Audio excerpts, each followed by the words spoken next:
हम बचपन से सुनते आ रहे हैं कि कलयुग अभी लाखों साल तक चलेगा, बट भविष्य मल्लिका के जो प्रेडिक्शंस है वो कुछ और ही कहते हैं। तो 2026 से 30 के बीच में क्या बहुत मेजर चेंजेस आने वाले हैं? मैं सबसे पहले आपको ये बताना चाहती हूँ, भविष्य मल्लिका फ्यूचर के लिए हमें प्रिपेयर करने के लिए ही उसकी रचना हुई है। ओके। भविष्य मल्लिका में ये कहीं नहीं लिखा है कि कलयुग जो है वो 5 साल में खत्म हो जाएगा या सतयुग 5 साल 6 साल के बाद आ जाएगा। पर हाँ, ये एक ट्रांजिशन फेज़ है जिसको हम संगम युग कहते हैं। तो अभी हम 2025 से 2032 तक में एक संगम युग में चल रहे हैं, जिसे हम ट्रांजिशनल फेज़ भी कहते हैं। ओके। राइट। लाइक जो स्पिरिचुअल अभी लोग बहुत ज़्यादा हो रहे हैं, इस वे में आप बात कह रहे हो? राइट, अगर आप देखोगे कुछ सालों से स्पेशली कोविड के बाद से लोगों के व्यवहार में बहुत चेंजेस आया है, उनकी लाइफस्टाइल बहुत बदली है। भगवान की तरफ लोगों का झुकाव अगर आप देखोगे बहुत स्टेप बाय स्टेप बढ़ते जा रहा है। लाइक अचानक से प्रेमानंद महाराज जी का जी। इतना वायरल होना। इतना वायरल होना प्रेमा एग्जैक्टली, और लोगों का भगवान के प्रति विश्वास जो है वो बढ़ते जा रहा है। राइट। लेकिन बहुत कलयुग के बारे में, सतयुग के बारे में लोगों की जो सोच है, या शायद हम कह सकते हैं बहुत भ्रम है जो फैलाया गया है कलयुग को लेके। हमें लगता है कि सतयुग अचानक से आ जाएगा, कलयुग बिल्कुल एंड हो जाएगा। ऐसे नहीं होता है। पहले हमें ये समझना चाहिए कि ट्रांजिशन कैसे होता है। ट्रांजिशन बहुत स्लो, बहुत स्टेडी वे में होगा, और सबसे पहले कॉन्शियसनेस जागेगी। ये एक प्रॉपर स्टेप है जो हम फॉलो करेंगे, और धीरे धीरे धीरे अगर आप देखोगे कि कलयुग में लोगों के अंदर उनके बिहेवियर में बदलाव, उनके मन में आस्था के प्रति बहुत ज़्यादा झुकाव, गुरु पे विश्वास, संतों पे विश्वास। इसी तरह से तो सतयुग की स्थापना हुई थी ना। अगर आप देखोगे सतयुग में, सतयुग का क्या मतलब है? धर्म के 4 पैर, जिसे हम सतयुग कहते हैं। राइट। जी। हमें शास्त्र के हिसाब से ये कहा गया है कि सतयुग का मतलब है जो बुल, सतयुग धर्म को एक बुल कहा गया है। बुल के 4 पैर होते हैं। राइट। राइट। और उसी तरह से सतयुग में चारों पैर थे, यानी कि लोगों के अंदर दया थी, तपस्या थी, दान था और सत्य था।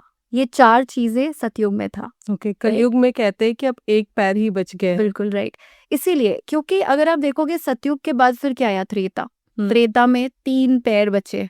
फिर आया द्वापर, जिसमें सिर्फ 2 पैर बचे धर्म के। और जी। फाइनली कलयुग। कलयुग में सिर्फ 1 पैर रह गया है, क्योंकि अगर आप देखोगे सतयुग के लोग नेचुरली अच्छे होते थे।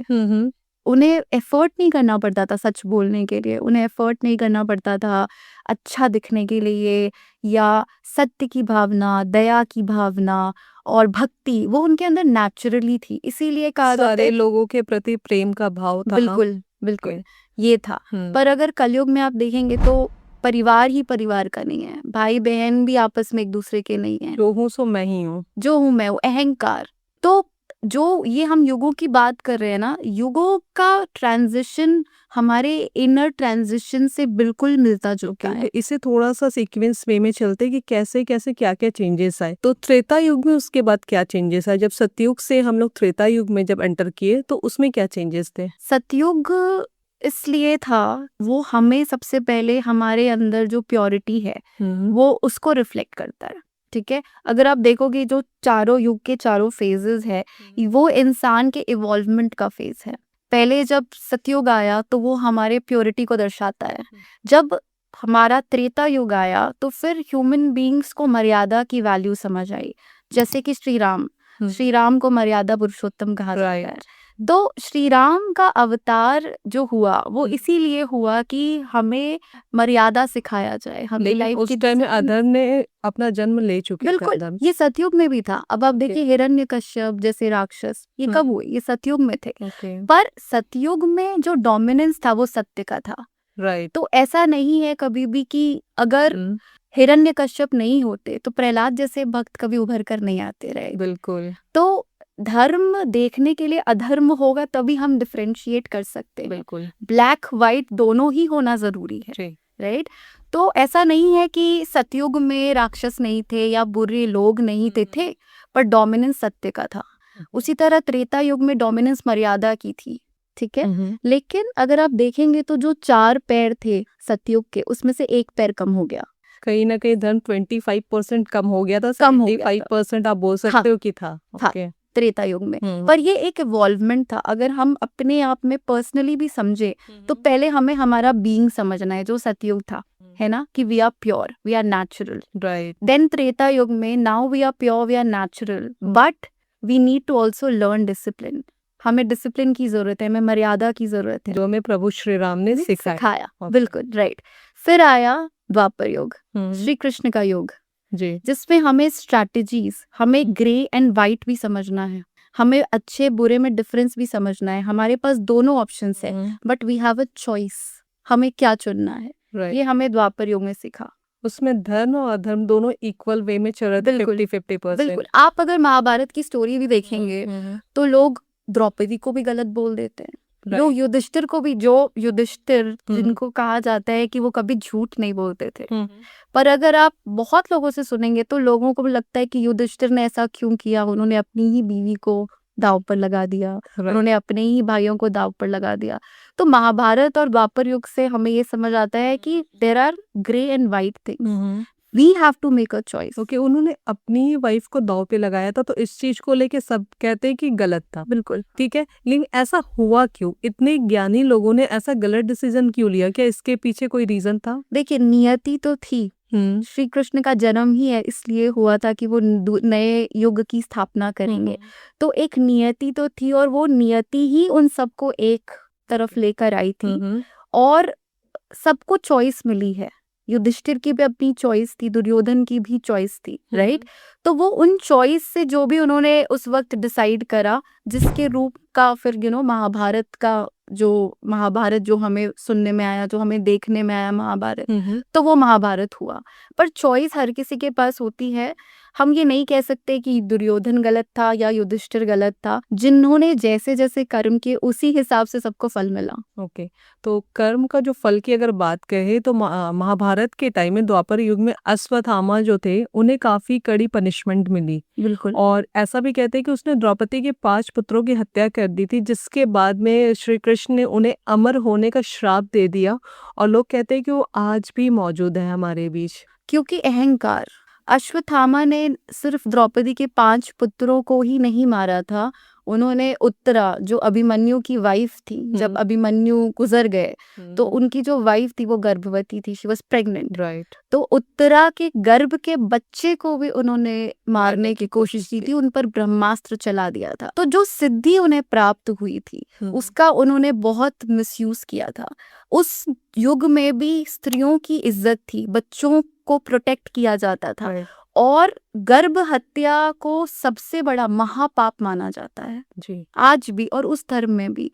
तो ये जो उन्होंने पाप करा, और जो उनको अहंकार था अश्वत्थामा को ये अहंकार था कि मुझे क्या ही करोगे, मार ही तो सकते हो ना, मार दो।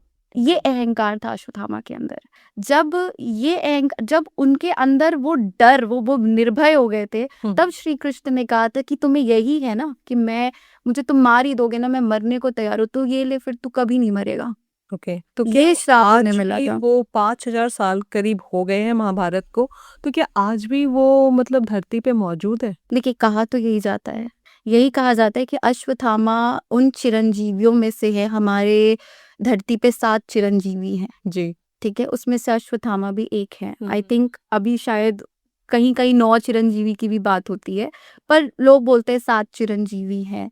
तो अश्वत्थामा उनमें से एक है, क्योंकि आज भी कहीं ना कहीं वो अपने उस श्राप को भोग रहे हैं। अच्छा, ऐसा भी कहा जाता है कि लोगों का ये मानना है कि अश्वत्थामा अभी भी बहुत रेयर केस में लोगों को दिख जाते हैं, तो क्या वो अभी भी उनको देखना पॉसिबल है? देखिए, मनगढ़ंत कहानियां तो बहुत है अश्वत्थामा के बारे में। अगर आप कल की मूवी भी देखोगे, उसमें जो अमिताभ बच्चन का कैरेक्टर था, राइट, वो अश्वत्थामा का ही कैरेक्टर था।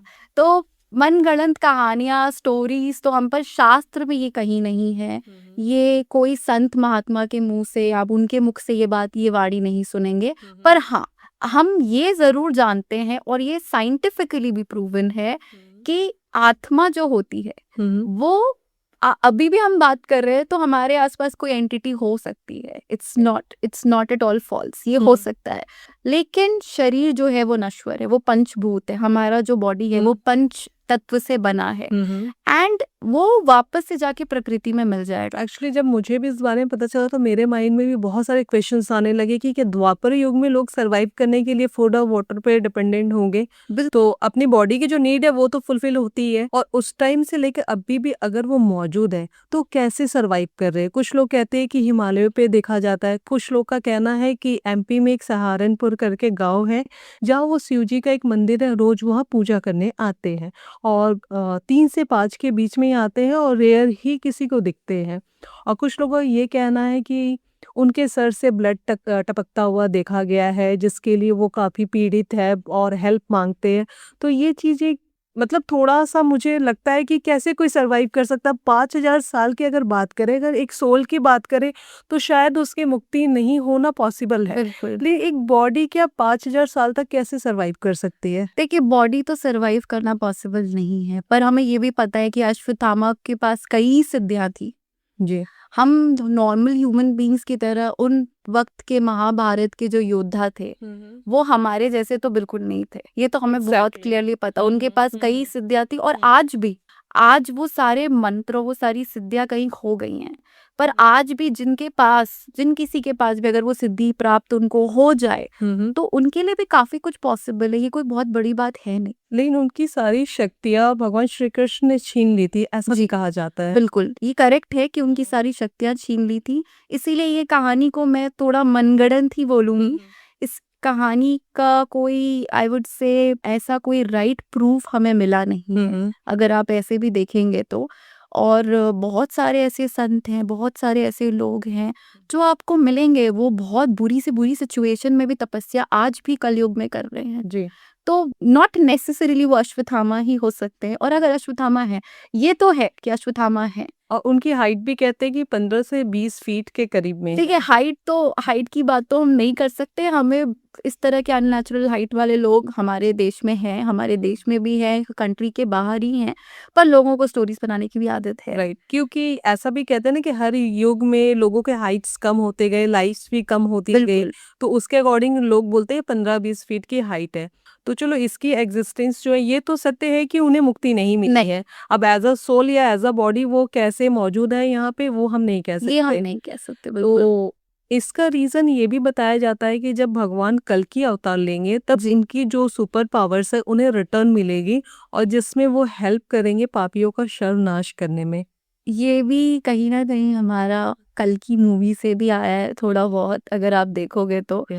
बट मूवी की स्टोरी में ये बहुत क्लियरली लिखा है कि ये मूवी की स्टोरी कहीं न कहीं फ़िक्शनल ही है, ओके। ठीक है? बहुत सच नहीं है। अगर कल्कि भगवान आएँगे तो उनको किसी की ज़रूरत नहीं है। राइट। राइट, उन्हें ज़रूरत नहीं है वो सतयुग की स्थापना करें। हुँ। हर एक चिरंजीवी इस धरती पे किसी न किसी कारणवश है।